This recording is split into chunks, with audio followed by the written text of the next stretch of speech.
자유한국당 전당대회가 이제 3주도 채 남지 않았는데요. 흥행 전선에 비상이 걸렸습니다. 후보 6명은 북미 정상회담과 겹친 전당대회 일정을 바꾸지 않으면 후보 등록도 하지 않겠다, 이렇게 당을 압박하고 있고, 선관위는 일정 연기는 불가하다는 방침을 고수하면서 당내 파열음이 커지고 있습니다. 또 이런 가운데 더불어민주당이 흔들리는 PK 민심의 촉각을 곤두세우고 있는데요. 전국 소식 명지대 김영준 교수, 성공회대 최준봉 교수와 함께 살펴보겠습니다. 두 분 안녕하십니까? 네, 안녕하세요. 네. 자, 지금 후보 8명 가운데 황교안 전 총리랑 김진태 의원 2명 빼고는 전당대회 연기하지 않으면 후보자 등록 안 하겠다, 이렇게 주장하는 거죠. 바로 12일 날 이제 등록을 하게 돼 있거든요. 모레입니다. 모레입니다. 그러니까 굉장히 촉박한 건데요. 먼저 두 가지를 좀 지적을 하고 싶은데요. 현 상황에 대해서 이렇게까지 지금 전당대회 일정을 둘러싸고 나오는 파열음의 가장 큰 책임은 저는 현재 비대위 체제에 있다고 저는 봅니다. 왜냐하면은 2차 북미 정상회담이라는 거는 2월 달에 열릴 거를 누구나 다 알고 있었어요. 맞습니다. 그러니까 처음부터 최악의 상황을 피해서 뭐 3월이라도 이런 쪽으로 개최를 처음에 생각했어야 되는데 그런 거를 전혀 의식하지 못한 상태에서 2월 27일 날 정했다는 것 자체가 패착이었었고요. 두 번째는 지금 선거관리위원회에서는 연기가 어렵다는 거는 나름대로 이해가 되는 부분들은 있어요. 선거 관리를 하는 차원이니까. 근데 선거관리위원회에서 연기가 없다고 했을 때 그것을 비대위는 받아들여서 바로 이것을 결정하는 것이 아니라 그것을 토대로 해서 각 후보들의 나름대로의 의견을 취합을 한 다음에 결정을 해야지 바로 이걸 결정을 해버렸단 말이에요. 그런 의미에서 봤을 때 현재 비대위는 굉장히 정무적인 판단을 못했을 뿐만 아니라 오히려 이번 전당대회를 단순하게 자유한국당의 당 대표를 선출하는 것이 아니라 향후 보수의 미래를 어떻게 끌고 갈 것이냐를 두고 있는 아주 중요한 이런 계기가 될 수 있는 전당대회인데 그거를 이렇게 참 그 일정 문제를 가지고 잡음을 일으킨다는 것 자체가 참 안타깝다라는 말씀을 좀 드립니다. 사실 전당대회가 이제 북미 정상회담에 묻히게 되면 당 차원으로도 참 아쉬운 일일 것 같은데요. 그럼에도 이제 일정을 그대로 유지하는 그 배경, 이유는 뭘까요? 그 물리적인 문제 때문에 그래요. 현실적인 문제를 얘기하는 거죠. 왜냐하면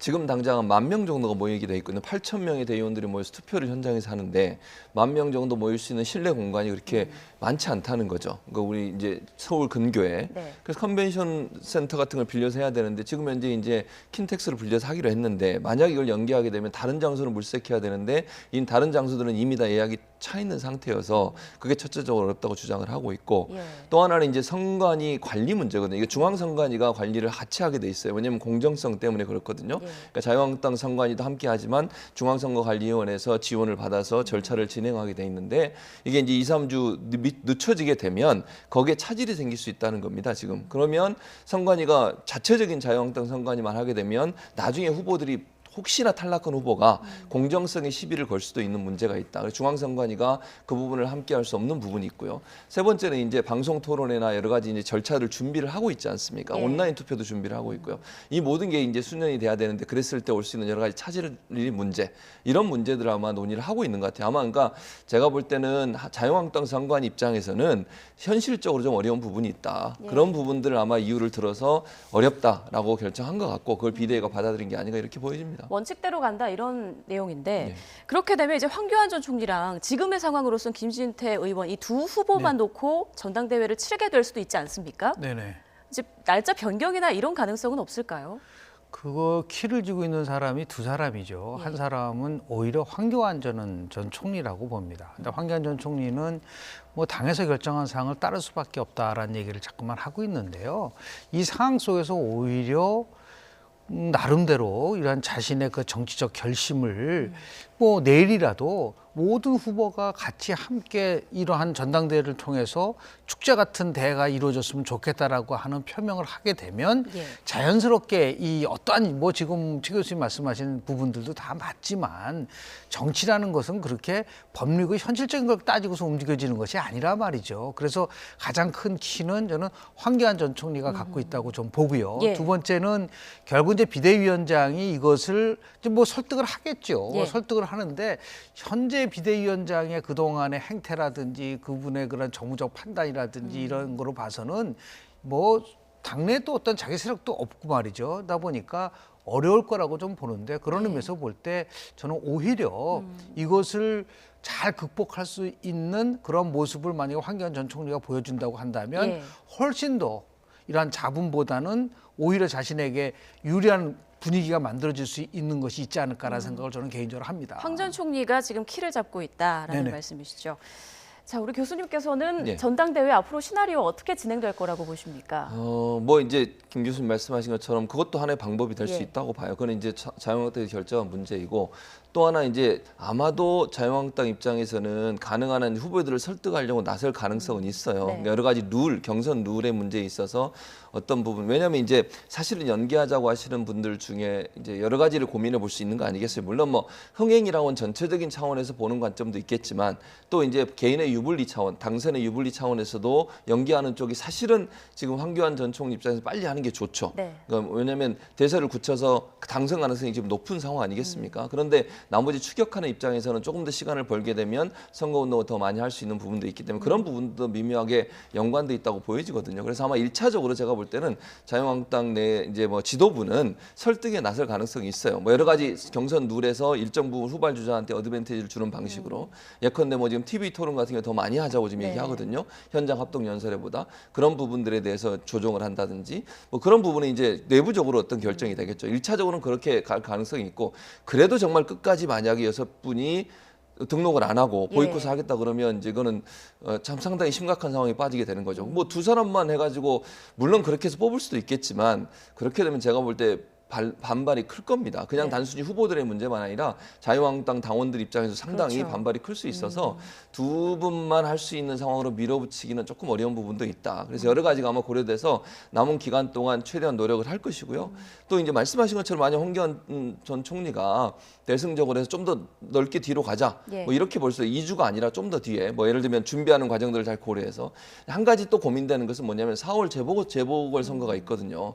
그것도 그러면 지금 이제 현재는 그 비대위에서는 전혀 손을 놓고 있어요. 여기서 왜냐하면 새로운 그 대표가 뽑히면 그분이 이제 주축이 돼서 재보궐선거에 공천도 해야 되고 준비를 해야 되는데 예. 만약에 이게 늦춰지게 되면 비대위가 또 그것까지 해야 되는 상황까지 갈 수도 있는 그렇죠. 문제도 있어서 그 문제와 연관돼 가지고 시기적으로 상당히 좀 어려운 시기다. 그래서 아마 지혜를 잘 짜내야 되는 상황이 아닌가 이런 생각이 듭니다. 그 예를 들어서 지금 뭐 그럼 얼만큼 연기할 거냐 문제가 나오지 않습니까? 물론 이제 2차 북미 정상회담의 이런 충격적인 그 파장을 고려한다고 한다면 늦게 하면 늦게 할수록 좋다고 얘기를 하지만 여러 가지 고민은 아마도 한 2주 정도를 좀 연기했으면 좋겠다라는 게 지금 나머지 그 6분이 얘기지 않습니까? 그러면 정치는 조정을 해서 그것을 한 열흘 정도로 늦춘다든지 절충을 한다든지. 절충을 하는 것이죠. 예. 그러니까 정치는 수없이 끊임없는 나름대로의 대화 타협을 통해서 어떠한 합의점을 도출하는 그 과정이기 때문에 오히려 그렇게 결정하는 모습을 보여줘야지만이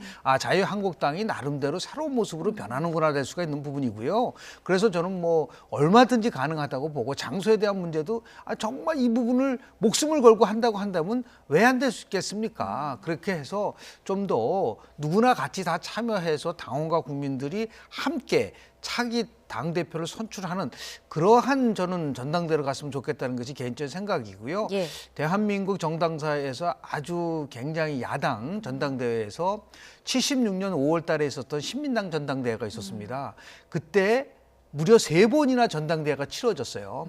첫 번째 그런 뭐 그 유명한 데 강목대회라고 하는데 지금이야 네. 뭐 그런 건 안 이루어지겠지만은 당시에 김영삼, 이철승 이 두 계파가 굉장히 갈등을 이루면서 싸웠었는데요.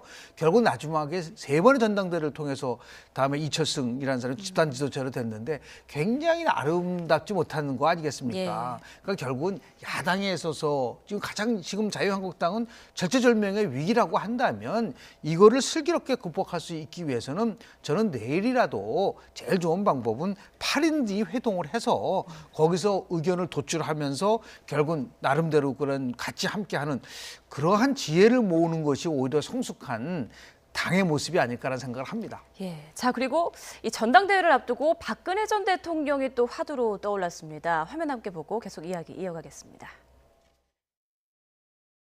저는 대통령께서 그 어려움을 당하신 것을 보고 최대한 잘 도와드리자 그렇게 했습니다. 그러니까 이 정도에서 끝내자라고 해서 수사기간 연장을 불허했습니다. 법무부 장관 시키고 총리까지 시켰으니까 황 총리한테는 박근혜 전 대통령이 배신감을 느낄 겁니다. 마치 지난 총선 때 유승민의 배신이 박근혜 전 대통령을 가슴 아프게 했듯이 이번에도 박근혜 전 대통령이 그런 말씀을 하시는 것은 배신입니다. 그분은 박정희 대통령께서 가장 믿고 의지하던 척근에 의해서 저격을 당했어요. 국민적 심판이었던 탄핵, 더는 부정하지 맙시다. 불행히도 대통령으로서 박근혜는 국민들과 당원들의 바람에 큰 실망을 안겨드린 게 사실입니다. 네, 진박, 배박 이런 단어가 또 나오고 있습니다. 그러니까요. 예. 박근혜 전 대통령이 계속 아직도 영향을 미치고 있다는 걸 볼 수 있을 것 같은데 저는 이제 어쨌든 그 유영하 변호사가 대신 의견을 전한 그 부분이 물론 이제 황교안 전 총리 입장에서 오늘 이제 긴급하게 여러 가지 진화하려는 모습을 보여줬어요. 지금 아까 인터뷰 내용도 그런 내용인데요. 예. 그러니까 사실은 이제 유영하 변호사가 그러니까 박근혜 전 대통령이 서운하게 느끼는 부분들에서 의자와 뭐 책상 얘기도 했었고 수임번호 얘기도 했었고 근데 이제 본인 그 얘기 하잖아요. 특검 연장 안 해준 거다 본인이. 그러니까 본인이 그걸 인정하는 것은 박근혜 전 대통령을 위한 것이다 이렇게 지금 얘기를 하고 있는 것이고요. 네.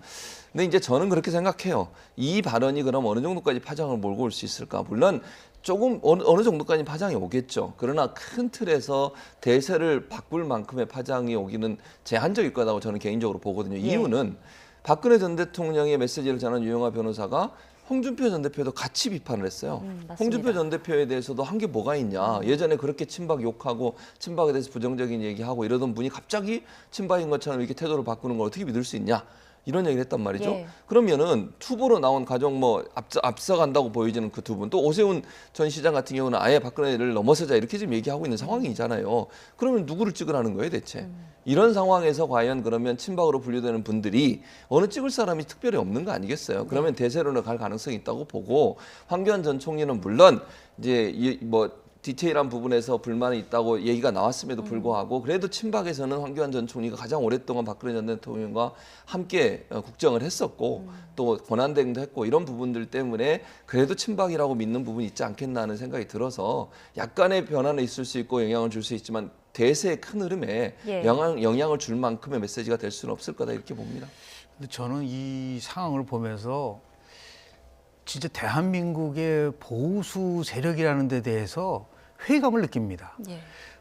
특히 박근혜 전 대통령이 수감된 지 한 2년 가까우지 않습니까? 3월 30일이면 2년이 되는데 그동안 전혀 어떠한 얘기도 하지 않고 모든 것은 나의 책임이니까 이것을 내가 책임지고 가겠다는 말 한마디도 하지 않았어요. 그런데 이제 와서 나온 얘기가 책상 얘기가 나오고 의자 얘기가 나오고 아니 수감번호를 알아야지 친박이고 모르면 친박.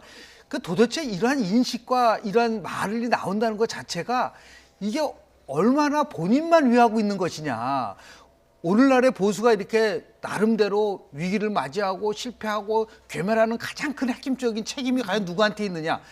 그거를 한번 생각한다면은 이런 식으로 접근해서는 전혀 안 되는 겁니다. 이제 더 이상 우리 그 유영하 변호사를 통해서 이런 식으로 메시지를 전달하는 거는 한국 보수도 죽이는 거고 박근혜 전 대통령도 죽이는 거고 결국은 자유한국당도 죽이는 거다. 이러한 유치하고 메시지를 통해서 국민들이 어떻게 생각할 수 있겠습니까?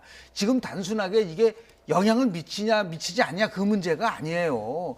한창 새로운 보수의 미래를 위해서 움직이는 이 상황 속에서 600일 만에 나온 메시지가 저 정도밖에 안 되는 걸 보고 정말 이거는 잘못돼도 한참 잘못된 부분이라고 저는 지적을 할 수밖에 없는 거고요. 예. 더 이상 이렇게 바깥에서 옥중에서 메시지를 더 유치한 거는 이것은 뭐 박근혜 전 대통령의 허락을 받고 나와서 얘기했다는 걸 보고 저는 아주 이게 수준이 정말 낮아도 너무 낮다라는 그런 생각을 갖게 됐거든요. 네. 좀 자제할 필요가 있다는 생각을 좀 합니다. 예. 자, 그리고 또 하나의 이슈죠. 자유한국당 일부 의원들의 5.18 폄훼 논란이 일파만파 커지고 있습니다. 먼저 당 주최로 열린 5.18 관련 공청회에서 보수 논객이죠. 지만원 씨가 언급한 내용부터 듣고 오시죠. 5.18은 북한 특수군 600명이 일으킨 게릴라 전쟁이다. 그 다음에 시대를 조직한 사람도 없고 지휘한 사람도 한국에는 없다. 그 다음에 광주의 영웅들은 이른바 북한군의 부역한 분합이들이다. 네, 그제 한국당이 이제 국회에서 5.18 공청회를 열었는데 여기 김진태, 이종명 의원이 주최를 한 거고 네. 방금 보신 지만원 씨가 보수 논객으로 초청이 된 건데요. 그렇죠.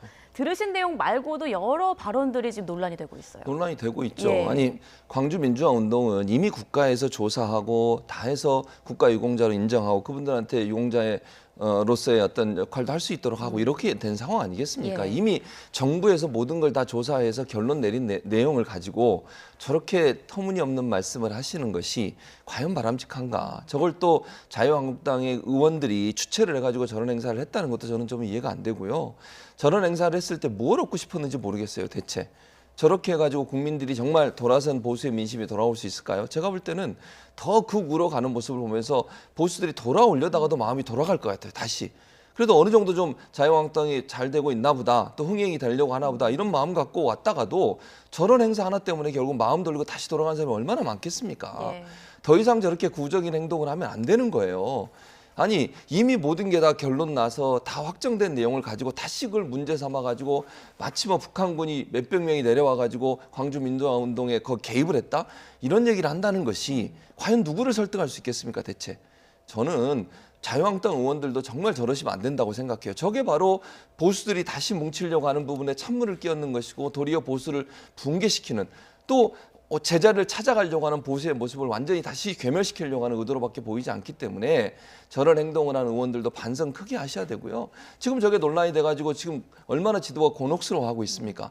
그런 환경을 만드는 것이 얼마나 당을 해야 하는 일인지를 좀 깨달았으면 좋겠어요. 저기 나와서 말씀하신 세 분의 국회의원들 있잖아요. 예. 그분들 정말 반성하시고 국민들의 관점에서 좀 정치를 했으면 좋겠다는 생각이 듭니다. 한국당 뺀 여야 모두 강력 비판하고 있고 방금 말씀하신 김진태, 김순례, 이종명 의원에 대한 의원직 제명을 추진하겠다 이런 입장을 밝혔습니다. 우리 최 교수님은 참 발언을 굉장히 좀 조절하신 것 같아요. 더 네. 세게 하시려고. 이 발언은 예. 자해적이고 반역사적 발언입니다.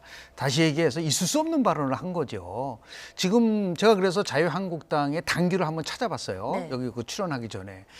윤리 규정이라는 게 있어요. 윤리위원회 규정이 있는데 20조의 징계 사유가 있습니다. 징계 사유가 뭐라고 하냐면 첫 번째 당에 극히 유의한 행위를 하였을 때, 두 번째는 위반 행위로 민심을 일탈케 하였을 경우에, 네. 그리고 마지막 세 번째는 당의 위신을 훼손하였을 때는 제명할 수 있는 걸 포함해서 징계 사유가 된 이 세 가지에 다 해당이 되는 거예요. 지금 예를 들어서 공청회에 나와가지고 지만원 이런 사람이 자기가 하고 싶은 말 마음대로 짓거릴 수 있어요. 공청회니까. 다만 의원은 잘못된 겁니다. 그렇게 얘기했다 하더라도 그것을 그렇지 않다는 것을 얘기해야 되는데 그것에서 동조하면서 자유한국당을 완전히 훼손시키는 행위를 했다고 한다면 윤리위원회 규정에 나오는 겁니다. 빨리 저는 당 지도부의 처신이 지극히 잘못돼 있다. 예. 이런 부분 속에서 당론이 아니다라는 얘기로 끝날 상황이 아니에요. 빨리 윤리위원회를 개최를 해서 이 부분에 대한 심사를 빨리 시작을 해야 된다고 봅니다. 예. 윤리위원회는 전체 9명으로 이내로 돼 있는데 위원장하고 3분의 2 이상은 당 외사람으로 돼 있습니다. 그리고 나서 심사를 해서 가장 큰 것은 제명, 탈당 권유, 당원권 정지, 예. 경고 4개로 돼 있어요. 근데 의원 같은 경우는 의원들의 3분의 2 이상을 얻어야 되기 때문에 제가 볼 때 가장 확실하고 쉬운 방법은 탈당 권유예요. 이 탈당 권유가 이루어지면은 10일 이내에 탈당서를 제출하지 않으면 자동적으로 탈당하게끔 되게 돼 있단 말이에요. 예. 이렇게 강력한 조치를 취하겠다는 의지를 표명을 해야지 단순하게 5.18 희생자의 아픔을 줬다면서 유감을 표시하는 거 가지고는 저는 당연히 유감을 표시하는 거는 잘한 거지만 이거로 끝날 문제가 아니다. 이거는 두고두고 자유한국당이 앞으로 이 문제를 가지고 굉장히 곤혹스러운 부분들이기 때문에 더 강력한 조치를 그런 의미에서 도대체 비대위원장 체제에서는 뭘 하고 있는지 지금 한국의 자유한국당의 비대위는 그거는 제가 볼 때는 아주 굉장히 미숙한 부분만 아니라 예. 국민의 정서와도 안 맞는다. 그런 의미에서 이거는 강력한 조치를 저는 취해야 된다고 봅니다. 말씀하신 것처럼 한국당 나경원 원내대표가 당 공식 입장은 아니다 이런 얘기를 하면서 이제 5.18 희생자에게 아픔을 줬다면 그 부분에 대해서는 유감을 표시한다. 이런 입장을 내놨습니다. 그런데 5.18 구속자 회원들이 한국당 의원들의 해당 의원들의 의원직 제명을 요구하기 위해서 또 내일이죠. 나경원 원내대표를 항의 방문한다고 하는데요. 그렇습니다. 예. 일파만파 계속 퍼지는 거죠. 그렇죠. 저는 김 교수님 말씀에 전적으로 동의해요. 정말 당이 나서서 먼저 조치를 취하지 않으면요. 이게 세 사람의 문제를 넘어서 당 전체에 엄청난 피해를 줄 수 있는 문제거든요. 네. 그러니까 이게 지금 5.18 유가족 문제라든지 거기서 이런 피해를 당하신 분들이 가만히 있겠습니까? 이게 저는 광주의 문제뿐만이 아니라고 생각해요. 전 국민적으로 분노를 살 수 있는 부분이라고 저는 생각이 들거든요. 자유한국당이 뭐가 바뀌었느냐 이렇게 비판을 받을 수밖에 없어요. 그러면 당이 나서서 먼저 선제적으로 조치를 취하지 않으면요. 이게 도리어 자유한국당의 부메랑이 돼서 모든 자유한국당 전체에 대한 피해를 줄 수밖에 없고 지금 전당대회 앞두고서 흥행몰이 하려고 했던 부분까지도 안 좋은 영향을 미칠 가능성이 있기 때문에 예. 지도부가 적극적으로 이 문제를 좀 심각하게 판단하고 적극적인 조치를 취해야 된다. 그렇지 않으면 이게 전체적으로 확산될 수 있을 가능성이 충분히 있어요. 그러니까 이거는 정말 수구적이고 극우적인 그런 발상이거든요. 이런 예. 태도를 보이는 것 자체가 정말 개혁적인 보수를 하겠다고 하는 자유한국당의 생각과 의지를 완전히 뒤엎을 수 있는 부분이기 때문에 심각하게 받아들이지 않으면 큰 아픔이 될 것이다. 명심하셔야 될 것 같습니다. 지금 빨리 한국당 지도부가 나서서 진화해야 된다. 이런 말씀 두 분께서 해주셨습니다. 자, 주제를 좀 바꿔서요. 더불어민주당이 흔들리는 PK, 부산 경남 민심의 촉각을 곤두세우고 있습니다. 다음 주에 경남 창원에서 올해 첫 예산 정책 협의회를 할 예정이라고 하는데요. 네, 이 부분 어떻게 봐야 될까요? 저는 내일 YTN 여론조사 결과가 정말 기대됩니다. 예, 과연 어떻게 예상하십니까? 변화돼? 제가 실은 2월 7일이죠. 아마 리얼미터가 TBC랑 같이 한 건데요. 뭐 당일 하루에 한 건데요. 1,500명으로 알고 있는데 95% 신뢰 수준에서 플러스 마이너스 3.1이라고 봅니다. 거기서 많은 그 부분은 뭐라고 하냐면 대통령의 국정운영 지도가 한 0.5% 상승했다라고 예. 자꾸만 얘기를 하고 있는데 0.5%포인트 상승은 상승이 아니죠. 그거는 정체죠. 그런데 바로 YTN이 1월 28일서부터 2월 1일까지 그때는 이제 뭐 2,511명으로 했기 때문에 95% 신뢰 수준에서 플러스 마이너스 2.0%입니다. 그거와 비교를 해봤을 때 제가 그 결과를 보고 좀 깜짝 놀랐어요. 네. 왜냐하면 이게 정말인가 다시 한번 측을 해봤거든요. 지금 민주당의 지지가 37.8%로 많이 떨어졌는데 20대에서 무려 14.4%포인트가 떨어졌습니다. 그리고 더 나가서 자유한국당은 지지가 13.3%포인트가 올라갔어요. 이거는 얼마만큼 지금 젊은 세대에서 민주당에 대한 반감이 굉장히 강하다는 걸 보여주는 거거든요. 그래서 지금 뭐 지역을 돌면서 특히 이제 PK 지역은 나름대로 지역 정당에서 전국 정당으로 가기 위해서는 PK에서의 교두보를 지난 총선에서 이루었다고 자평을 하고 있지만 지금 여러 가지 가장 큰 거는 여전히 경제와 관련돼서 경제, 정말 예. 내실이 있는 청년 실업률 문제를 포함해서 굉장히 그 경제 지표가 나쁘지 않습니까? 그럼에도 불구하고 민주당 이해찬 대표는 뭐라고 그랬냐면 작년에요. 지난해에 소비가 2.7%가 늘어났다. 그런데 2.8%의 경제 성장을 따진다고 한다면 이 소비가 굉장히 많이 했기 때문에 소득이 늘어났기 때문에 했다. 이런 식으로 해석을 한다고 하면은 이거는 현실 인식이 굉장히 잘못된 거라 보고 있기 때문에요. 이 지역 경제를 살리기 위한 지금 여러 가지 행보를 합니다. 대통령도 하고 민주당도 지역을 돌아서 하는데 문제는 뭐냐면 행보한다고 해서 경제가 나아지는 게 아니라 그동안 잘못됐었던 정책 기조를 수정하고 바꾸면서 새롭게 나가지 않으면 저는 백약이 예. 뭐라고 예산정책협의회 연달해가지고 벼랑간 PK 지역이 경제가 살릴 수 있겠습니까? 지금 더구나 경남 도지사가 지금 구속된 상태이기 때문에 오히려 이거보다는 좀 더 큰 틀 속에서 경제의 틀을 바꿀 수 있는 그런 쪽에다 저는 집중을 했으면 좋겠다는 생각을 합니다. 예, 민주당이 이렇게 PK 민심에 그 민감한 예. 집중하는 또 그 배경이 있지 않습니까? 그럼요. 예. PK가 중요하죠. 아까 김 교수님 잠깐 지적해 주셨는데 전국 정당으로 관련 PK가 제일 중요해요. 왜냐하면 TK하고 호남 지역은 일정 부분 좀 지지층들이 있잖아요. 명확하게. 근데 PK는 이게 민심이 왔다 갔다 하는 부분이 많이 있어요. 특히 그 문재인 정부 들어서고 나서 지방선거에서 거의 PK에서는 민주당이 거의 휩쓸다시피 했어요. 대부분 총선에서도 의미 있는 어떤 부울경 벨트에 의미 있는 당선권을 냈고요. 그런 상황이라고 하면 PK에서 일정 부분 수성을 하고 뭔가 반전을 할 수 있는 기회를 마련했고요. 또 대선에서도 홍준표 대표보다 부울경 지역에서 부산 지역에서 문재인 후보가 훨씬 더 많이 나왔었어요, 표가.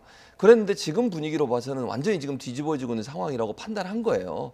부울경 지역은 상당히 어렵습니다. 특히 20대를 기반으로 하고 또 부울경 지역에서 특히 많이 빠지고 있다는 지금 여론조사 결과들이 많이 나온 상황이거든요. 민주당 입장에서 당연히 비상이 걸릴 수밖에 없어요.